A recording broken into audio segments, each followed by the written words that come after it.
হালকা ভাই, তোমার বাড়ি থেকে ফোন এসেছে। হ্যালো। হালকা, তোর জন্য মাইয়া দেখেছি, শিগগিরই ছুটি নিয়ে বাড়ি আয়। স্যার, আমার বিয়ে ঠিক হয়ে গেছে, আমার 1 মাসের ছুটি লাগবে। কি বলছো হাল্ক? বিয়ের জন্য মাত্র 1 মাস? আমি তোমাকে পুরো 2 মাস দিলাম, যাও এনজয় করো। আরে ওস্তাদ, 2 মাসের ছুটি পেয়েছি, এবার ধুমধাম করে বিয়ে হবে। রাস্তা ছাড়ো সবাই, আর্মি হাল্ক বাড়ি আসছে।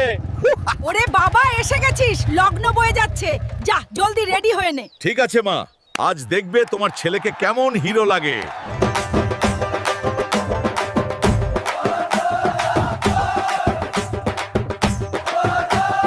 হালকা ভাই থামুন, হেডকোয়ার্টার থেকে ইমার্জেন্সি ফোন এসছে। হ্যালো হালকা ভাই, শিগগিরই আসুন, বর্ডার পরিস্থিতি খুব খারাপ, আমরা আর পারছি না।